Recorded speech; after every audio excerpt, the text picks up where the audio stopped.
پچھلی امتوں میں جتنے بھی لوگ گمراہ ہو گئے تھے، جتنی بھی قومیں، جتنی بھی امتیں گمراہ ہو گئے ہیں، ان کے دو سبب ہیں۔ یا تو وہ افراط کے شکار ہو گئے تھے یا وہ تفرید کے شکار ہو گئے تھے۔ افراط کا مقصد ہے دین میں کمی کرنا، اور تفرید کا مقصد ہے دین میں زیادتی کرنا۔ یا تو وہ دین میں کمی کے شکار ہو گئے تھے یا وہ دین میں زیادتی کے شکار ہو گئے تھے، جس کی وجہ سے وہ گمراہ ہو گئے تھے۔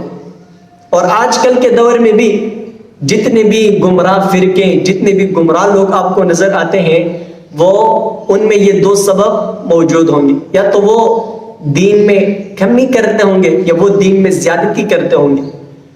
یہ دو سبب ہیں جس کی وجہ سے پچھلی امتیں بھی گمراہ ہو گئی تھی، اور آج کل بھی بہت سارے لوگ ان دو سببوں کی وجہ سے گمراہ ہوتے جا رہے ہیں۔ کیونکہ اصل راستہ جو ہے وہ صراط مستقیم کا ہے کہ نہ اس میں کمی ہو اور نہ زیادتی ہو۔ جو کچھ اللہ سے ملا ہے، جو کچھ اللہ کے رسول نے ہم کو دین کے حوالے سے بتایا ہے، بس ہم اسی پر عمل کریں، نہ اس میں کمی سے کام لیں اور نہ اس میں زیادتی سے کام لیں۔ اصل راستہ یہ ہے، اور یہ راستہ صراط مستقیم کا راستہ ہے۔ دیکھو، اصل میں راستے جو ہے نا وہ تین قسم کے ہیں۔ ایک ہے افراد کا راستہ، اور ایک ہے تفرید کا راستہ، اور ایک ہے صراط مستقیم کا راستہ۔ افراد کا مقصد ہے دین میں کمی کرنا، اور اسی طرح تفرید کا مقصد ہے دین میں زیادتی کرنا، اور صراط مستقیم کا مقصد ہے سیدھے دین پر چلنا کہ نہ اس میں افراط ہو نہ کمی ہو، اور نہ اس میں تفریط ہو نہ زیادتی ہو، بلکہ جو کچھ اللہ اور اس کے رسول سے دین کے حوالے سے جو کچھ ہمیں ملا ہے بس ہم اسی پر عمل کریں، نہ اس میں کمی کریں اور نہ اس میں زیادتی کریں۔ اصل راستہ یہ صراط مستقیم والا ہے۔ یعنی ان دو راستوں کی وجہ سے، افراط اور تفرید کی وجہ سے ماقبل قومیں گمراہ ہو گئے تھے، اور آج کل بھی ان دو راستوں کی وجہ سے، یعنی سیدھے راستے سے ہٹ کر کمی اور زیادتی کا جو راستہ ہے، اسی کی وجہ سے بہت سارے لوگ آج کل بھی گمراہ ہوتے جا رہے ہیں۔ لیکن یہ بات بھی آپ ذہن میں یاد رکھیں کہ دین میں کمی کرنا اور دین میں زیادتی کرنا، اس کا مقصد کیا ہے؟ دیکھو، دین وہ ہمیں دو راستوں سے پہنچا ہے۔ کتاب اللہ یعنی اللہ رب العزت کے قوانین، اور اسی طرح رجال اللہ، اللہ رب العزت کے نیک بندے، انبیاء اور نیک لوگ۔ یہ دو راستے ہیں جس کی وجہ سے ہمیں دین پہنچا ہے، کتاب اللہ اور اسی طرح رجال اللہ۔ تو ماقبل قوموں میں، پچھلی امتوں میں یہود وہ افراط کے شکار ہو گئے تھے، دین میں کمی کے شکار ہو گئے تھے۔ دین سے کیا مراد ہے؟ دین سے مراد ہے کتاب اللہ اور رجال اللہ۔ یعنی یہود وہ کتاب اللہ میں بھی کمی کرتے تھے اور اسی طرح رجال اللہ میں بھی کمی کرتے تھے، اور یہ دونوں صورتیں یعنی قرآن عظیم شان میں ذکر ہے، ان دونوں کو اللہ رب العزت نے بیان فرمایا کہ یہود وہ کتاب اللہ میں بھی کمی کرتے تھے اور یہود رجال اللہ میں بھی کمی کرتے تھے، جس کی وجہ سے وہ گمراہ ہو گئے۔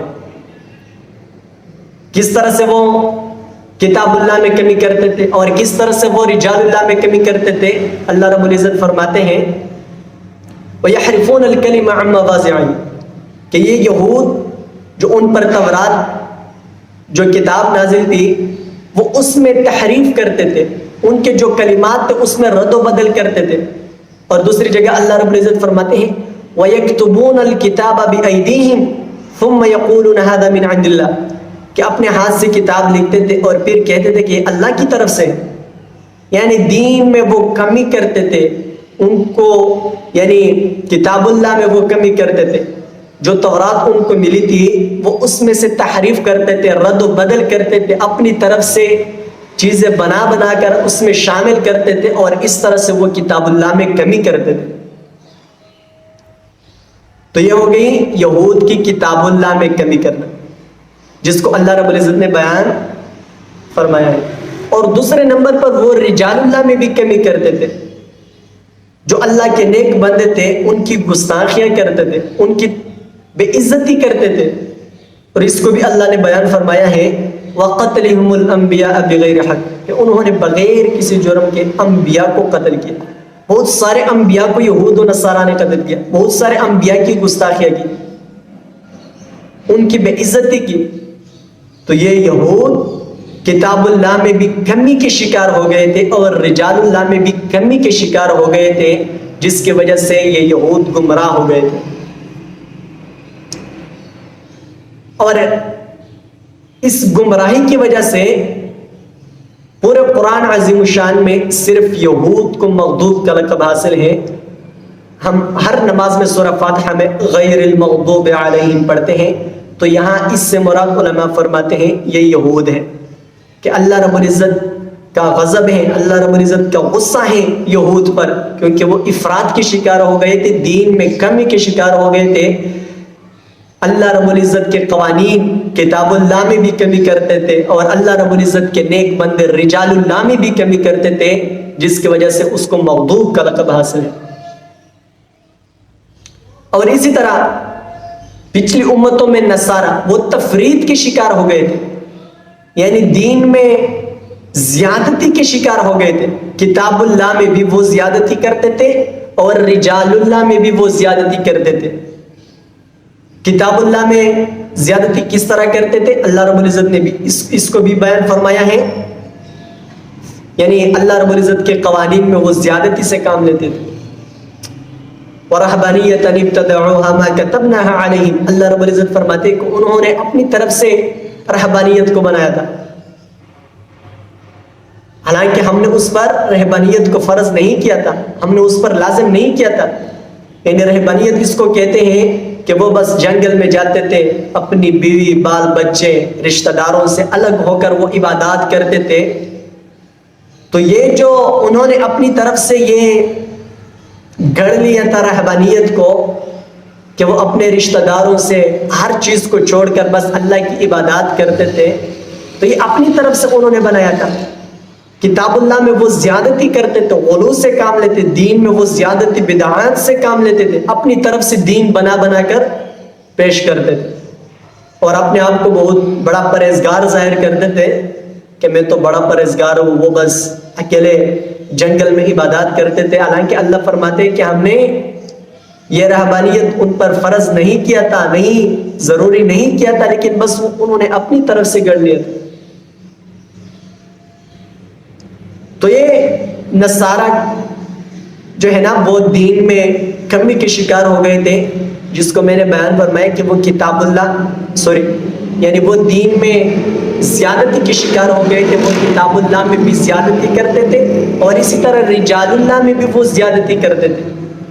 یعنی اللہ کے جو نیک بندے تھے، انبیاء تھے، جو ان کا مرتبہ تھا، جو ان کا درجہ تھا، ان سے بھی ان کو بڑا چڑھا کر بیان کرتے تھے، حتیٰ کہ نبی کو اللہ کے درجے تک پہنچاتے تھے. اللہ یعذ باللہ، یعنی گستاخی نہیں کرتے تھے جس طرح کی یہود، دین میں کمی نہیں بلکہ زیادتی سے کام لیتے. انبیاء کا جو درجہ ہوتا وہ ان کو یعنی خدائی کے مقام تک پہنچاتے تھے. تو اس طرح وہ یعنی رجال اللہ میں زیادتی کے شکار ہو گئے تھے، جس طرح کہ اللہ رب العزت نے اس کو بھی بیان فرمایا. وقالت النصارى المسيح ابن اللہ، نصارہ کہتے تھے کہ حضرت عیسیٰ علیہ السلام یہ اللہ کا بیٹا ہے، اور بعض نصارہ اس کو خدا بھی کہتے تھے. لیکن یعنی اللہ رب العزت کے مقام اور درجے کو پہنچاتے تھے حضرت عیسیٰ علیہ السلام کو، جو اللہ کا نبی تھا، اس کو اتنا مقام دیتے تھے اور دین میں زیادتی سے کام لیتے تھے. تو یہ ان کا رجال اللہ میں زیادتی کے حوالے سے میں نے آپ کو بتایا کہ وہ رجال اللہ میں زیادتی کرتے تھے، اور اسی طرح کتاب اللہ میں بھی وہ زیادتی کرتے تھے، اپنی طرف سے احکامات بیان کرتے تھے اور پھر وہ ان پر عمل کرتے تھے، جس کی وجہ سے اللہ رب العزت نے صرف اور صرف قرآن عظیم الشان میں ان نصارہ کو دین میں زیادتی کی وجہ سے ضال کا لقب دیا ہے کہ وہ گمراہ ہو گئے. وَلَضَّالِّينَ، جس کو ہم ہر نماز میں سورہ فاتحہ میں پڑھتے ہیں وَلَضَّالِّينَ، اس سے مراد علماء فرماتے ہیں یہی نصارہ ہے، کہ یہ گمراہ ہو گئے، وہ دین میں زیادتی سے کام لیتے تھے. تو لہٰذا پچھلی امتوں میں یہ دو قومیں تھی جو افراط اور تفریط کے شکار ہو گئے، جس کی وجہ سے پھر وہ گمراہ ہو گئے. اور اللہ رب العزت نے ایک کو مغضوب اور دوسرے کو ضال کا لقب دیا ہے کہ ایک پر اللہ کا غضب ہے، اللہ کا غصہ ہے، اور دوسری جو قوم ہے، دوسری امت ہے، وہ گمراہ ہو گئی، دوسرے کو ضال کا لقب دیا ہے. لیکن اس سے پہلے ہم سورہ فاتحہ میں پڑھتے اہدنا الصراط المستقیم کہ اللہ ہم کو سیدھے راستے صراط مستقیم کی ہدایت فرما، ہم کو سیدھے راستے پر چلا. تو یہ اصل راستہ ہے صراط مستقیم کا، جس پر امت محمدیہ ہے. امت محمدیہ حضور صلی اللہ علیہ وسلم کا دین یہ صراط مستقیم ہے. لیکن پھر امت محمدیہ میں سے بہت سارے لوگ جو پچھلی قومیں جن دو سببوں کی وجہ سے گمراہ ہو گئے تھے، افراط اور تفریط کی وجہ سے، تو آج کل امت محمدیہ میں بھی بہت سارے لوگ جتنے بھی فرقے آپ کو نظر آتے ہیں، کیونکہ حضور صلی اللہ علیہ وسلم نے اس کی بھی پیشن گوئی کی تھی کہ میری امت میں سے بہت سارے لوگ ان دو سببوں کی وجہ سے گمراہ ہو جائیں گے. جو پچھلی قومیں افراط اور تفریط کے شکار ہو گئے تھے، اس طرح میری امت میں سے بھی بہت سارے لوگ ان دو سببوں کی وجہ سے پھر گمراہی کے شکار ہو جائیں گے. اور آج کل بہت سارے لوگ یعنی ان دو سببوں کی وجہ سے گمراہ ہوتے چلے جا رہے ہیں.